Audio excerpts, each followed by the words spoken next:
नमस्कार, मैं हूं आशीष त्रिपाठी आपके साथ और बुलेटिन की शुरुआत इस वक्त की बड़ी खबर से। बालाघाट से आ रही बड़ी खबर आपको बता दें, बेकाबू होकर एक बस पलट गई। यात्री बस के पलट जाने का मामला और हादसे में 15 से ज्यादा मुसाफिरों को चोट आई है। हादसे के वक्त बस में 40 यात्री सवार थे और बस के कांच को तोड़कर मुसाफिरों को बाहर निकाला गया।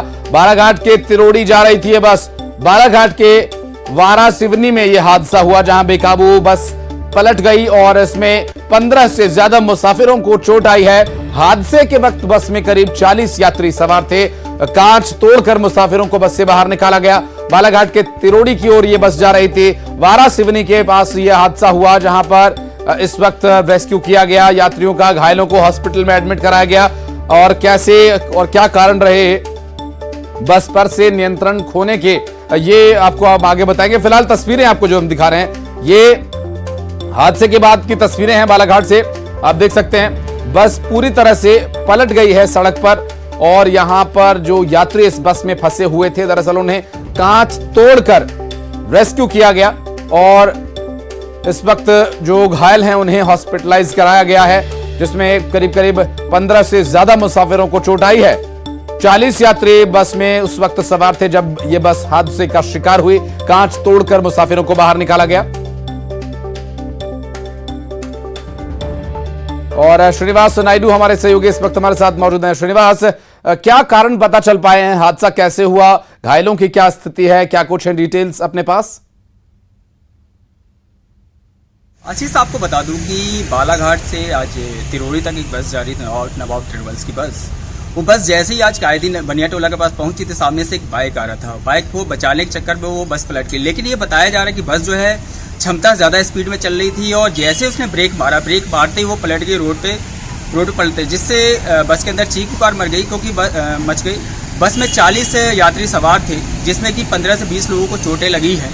और ये बताया जा रहा है कि और जैसे बस का हादसा हुआ, बस ड्राइवर फरार हो गया। आसपास के लोगों द्वारा बस की कांच को तोड़ा गया। कांच तोड़ के उसको यात्रियों को बाहर निकाल गया। तब तक पुलिस का वाहन भी आ गया। पुलिस के वाहनों में कुछ 108 एम्बुलेंस में अन्य वाहनों से सभी घायलों को जिला चिकित्सालय बालाघाट और वारासिवनी के सिविल अस्पताल में पहुंचाया गया। हालांकि अभी तो स्थिति बताया जा रहा है कि 2 या 3 मरीज जो गंभीर हालत में हैं और बाकी लोगों का इलाज जारी है। लेकिन आपको बता दूं कि जिस हिसाब से ये बस का एक्सीडेंट हुआ है, ऐसा बताया जा रहा है कि उस बस का ना ही इंश्योरेंस है, ना ही फिटनेस किया गया है और ये बस अपनी क्षमता से ज़्यादा स्पीड में चल रहा था। और हादसे की जो मेन वजह निकल के सामने आ रही है वो है ज़्यादा स्पीड में गाड़ी होना। क्योंकि बस जब सामने बाइक सवार आया, उसको बचाने की कोशिश की गई तो ब्रेक मारा गया। ब्रेक मारते ही वो बस पलट गई और ये हादसा हो गया। बिल्कुल श्रीनिवास, तो डग्गा मार वाहन अगर इसे कहा जाए तो गलत नहीं होगा, क्योंकि न तो बस को पास कराया गया है, न इसकी फिटनेस पर काम किया गया है और ना ही इंश्योरेंस ही इस बस का है। और इस पर प्रशासन आगे क्या कार्रवाई करेगा, अपडेट लेंगे आपसे। श्रीनिवास, बहुत शुक्रिया फिलहाल आपका इस पूरे मामले पर जानकारी के लिए। बढ़ते हैं आगे और खरगोन से बड़ी खबर आपको बता दें, मजदूरों से भरा एक पिकअप वाहन पलट गया। 30 से ज्यादा मजदूर इसमें घायल हो गए। 3 की हालत काफी गंभीर बताई जा रही है। घायलों को इंदौर रेफर किया गया। दरअसल सभी डोंगर चिचली के निवासी बताए जा रहे हैं। बरूड इलाके में खेत में मिर्च तोड़ने के लिए ये जा रहे थे।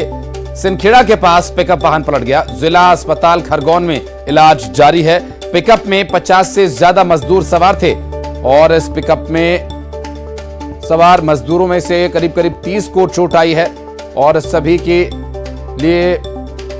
को इलाज के लिए हॉस्पिटल ले जाया गया है। दरअसल डोंगर चिचली के पास यह हादसा हुआ। बरूड इलाके में खेत में मिर्ची तोड़ने का काम करने के लिए सभी मजदूर जा रहे थे और रास्ते में पिकअप दुर्घटनाग्रस्त हो गई।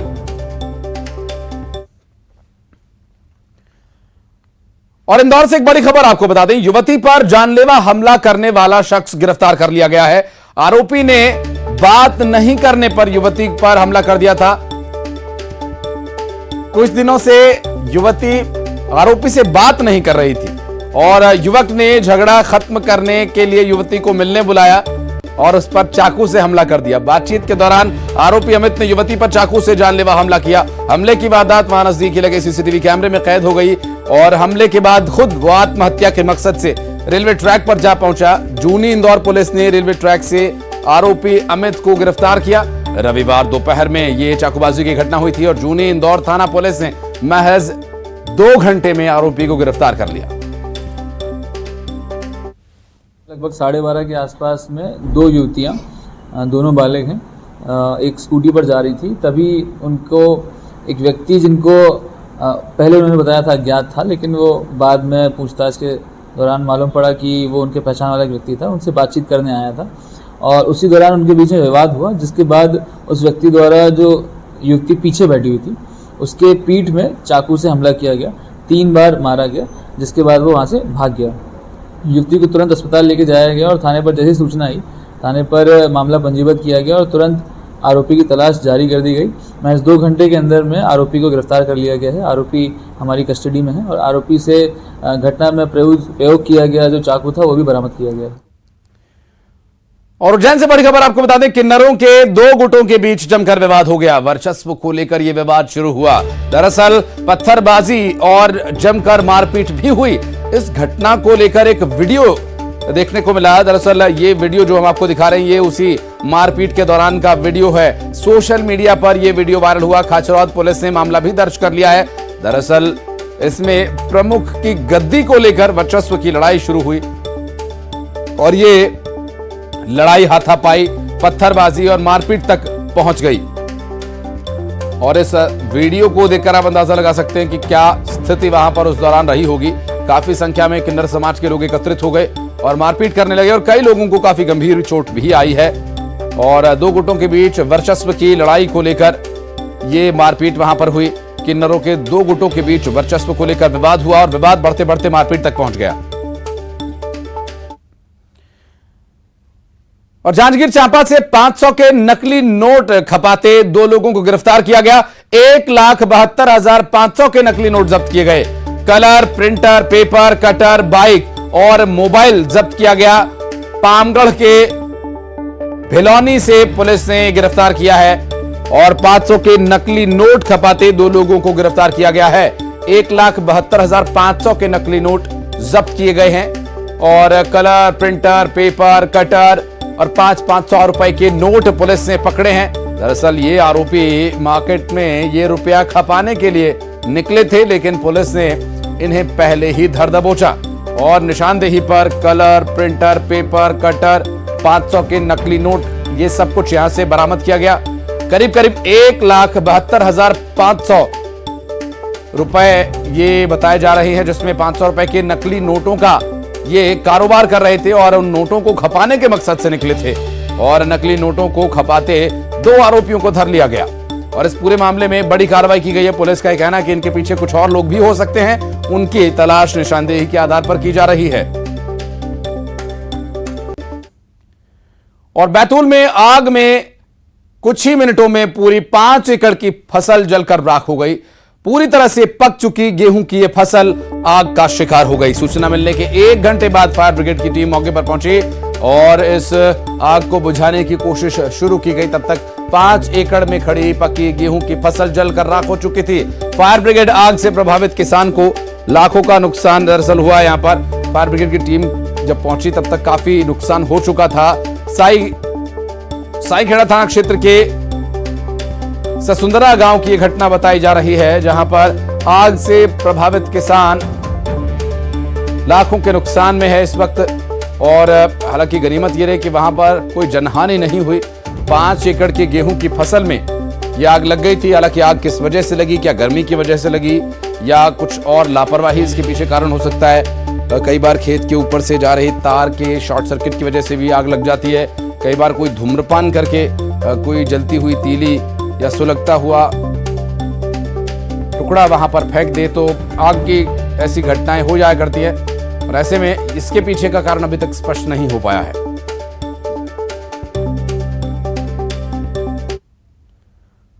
और ग्वालियर से बड़ी खबर, बस में आग लगने का मामला। ट्रांसपोर्ट नगर की पार्किंग नंबर 3 में खड़ी बस में आग लग गई और पास ही खड़ी दूसरी बस भी उस आग की चपेट में आ गई। दरअसल फायर ब्रिगेड ने मौके पर पहुंचकर आग पर काबू पाया।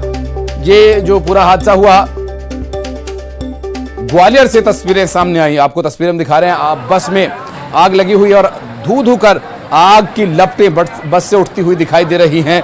पास ही खड़ी एक और बस को आग ने अपनी चपेट में ले लिया। ग्वालियर से तस्वीर सामने आई। फायर ब्रिगेड ने मौके पर पहुंचकर आग पर काबू पाया। ट्रांसपोर्ट नगर की पार्किंग नंबर 3 से तस्वीरें सामने आई और एक बस में आग लगी थी जिसने अपने पास ही खड़ी एक और बस को भी चपेट में ले लिया। दरअसल ये आग फैलते हुए 2 बसों तक जा पहुंची और आग को बुझाने के लिए मौके पर काफी मशक्कत करनी पड़ी, चूंकि पार्किंग का ये एरिया था। पार्किंग में कई गाड़ियां लगी हुई थी और वहां तक पहुंचने में फायर ब्रिगेड को काफी परेशानी झेलनी पड़ी। ट्रांसपोर्ट नगर पार्किंग नंबर 3 का ये पूरा मामला। पास ही खड़ी दूसरी बस भी आग की चपेट में आ गई और 2 बसें आग से धू धू कर जल गई। ग्वालियर से तस्वीरें आपकी टीवी स्क्रीन पर। और देवास से बड़ी खबर, जहां गोदाम में भीषण आग लगने का मामला सामने आया। उज्जैन रोड स्थित पुराने टायरों के गोदाम में आग लगी और 4 दमकल ने 2 घंटे की मशक्कत के बाद किसी तरह से आग पर काबू पाया। शॉर्ट सर्किट से आग लगने की आशंका जताई जा रही है। तस्वीरें आपको दिखा दें। दरअसल ये देवास से सामने आई तस्वीरें, जहां गोदाम में भीषण आग लगने का मामला सामने आया। आग लगने के बाद की कुछ तस्वीरें भी जो सामने आई, जब आग बुझाने की कोशिश की जा रही थी। 4 दमकल की गाड़ियां यहां पर तैनात की गई थी। करीब करीब 2 घंटे का समय लग गया आग पर काबू पाने में और गोदाम में भीषण आग लगी थी और यहां पर दमकल की गाड़ियां मौके पर पहुंची और 4 गाड़ियों ने करीब करीब 2 घंटे तक मशक्कत कर आग पर काबू पाया। देवास से बड़ी खबर, गोदाम में भीषण आग लगने का यह पूरा मामला।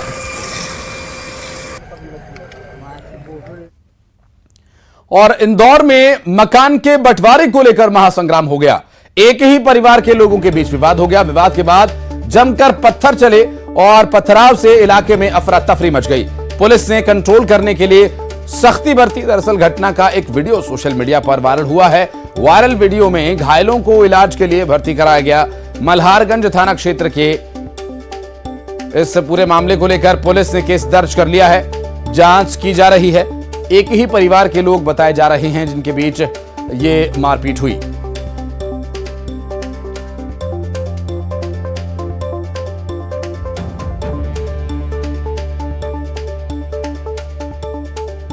घटना का वीडियो सोशल मीडिया पर वायरल हो रहा है और इंदौर से ये पूरा मामला सामने आया। इंदौर से बड़ी खबर, जहां मकान के बंटवारे को लेकर महासंग्राम शुरू हुआ और एक ही परिवार के लोगों में विवाद हो गया। कवर्धा के पंडरिया विकास खंड के वनांचल में अचानक आए आंधी तूफान से कई गरीबों की आशियाने उजड़ गए। तूफान के सामने बैगा आदिवासियों की झोपड़ी तक नहीं टिक सकी और वो पूरी तरह से तबाह हो गई। साथ ही घर में रखे खाने पीने के सामान को भी नुकसान पहुंचा है।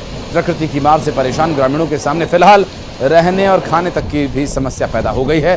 तेज हवा ने गरीब बैगा परिवारों का सब कुछ उड़ा लिया और पीड़ित परिवार अब शासन और प्रशासन से मदद की गुहार लगा रहा है।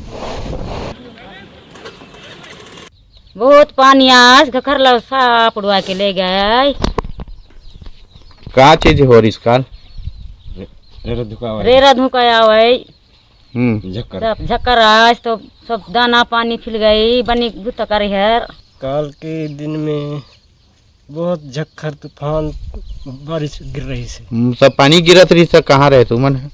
हमन घरबारी रहा उड़वा से हमन बाहर रही ने पूरा। हाँ पूरा। तो वो का नुकसान हुए है? बहुत नुकसान हुई से चावल भी खराब हो गए से थोड़ा बहुत दाल रही से तीन खराब हो गए से उकरी मुर्गी रही से तीन सब खराब हो गए।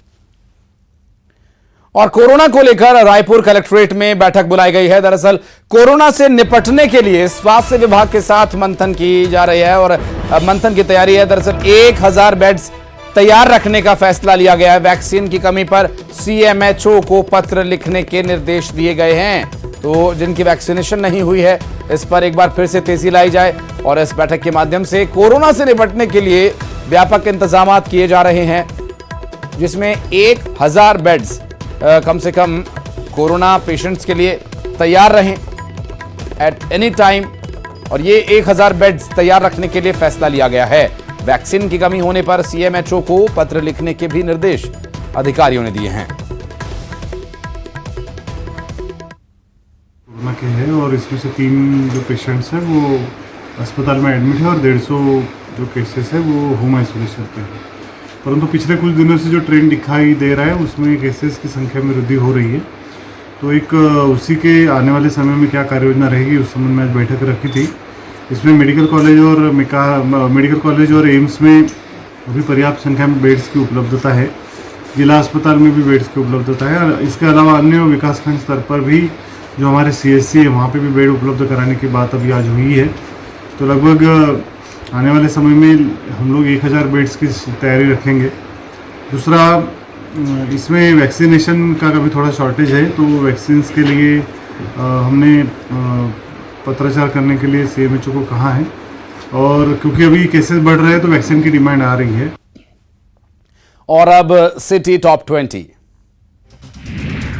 इंदौर की वंडर गर्ल तनिष्का सुजीत ने पीएम मोदी से की मुलाकात। पीएम ने बढ़ाया हौसला। 12 वर्ष की उम्र में 12वीं की परीक्षा पास कर तनिष्का ने रचा कीर्तिमान। मध्य प्रदेश में चुनावी साल में नई पार्टियों की भरमार। संत देव मुरारी बापू ने बनाई राष्ट्रव्यापी जनता पार्टी। रिटायर्ड अधिकारी वरद मूर्ति मिश्रा ने भी किया गठन। दिग्विजय सिंह के चुनावी दौरों पर बीजेपी का तंज। मंत्री विश्वास सारंग ने साधा निशाना, कहा दिग्गी जहां जाएंगे बंटाधार होगा। कैलाश विजयवर्गीय के शूर्पणखा वाले बयान पर लक्ष्मण सिंह का समर्थन। कहा इंदौर अहिल्या देवी की संस्कार वाली नगरी, पहनावे का रखना चाहिए ध्यान। कैलाश विजयवर्गीय ने युवतियों के पहनावे पर दिए बयान पर दिया स्पष्टीकरण। कहा विरोध करने वाले भी जानते हैं मेरा आशय क्या था। प्रदेश के कृषि मंत्री कमल पटेल ने रोहतक में कार्यकर्ता सम्मेलन को किया संबोधित। बूथ मैनेजमेंट का दिया मंत्र। चुनावी साल में संगठन द्वारा की जा रही पहल पन्ना प्रमुख के बारे में दी जानकारी। मध्य प्रदेश में लगातार बढ़ रहा कोरोना। बीते 24 घंटे में 32 नए मामले आए सामने। कोरोना से निपटने के लिए ग्वालियर में जय आरोग्य अस्पताल में हुई मॉक ड्रिल। कोविड वार्ड में 28 वेंटिलेटर बेड्स रिजर्व।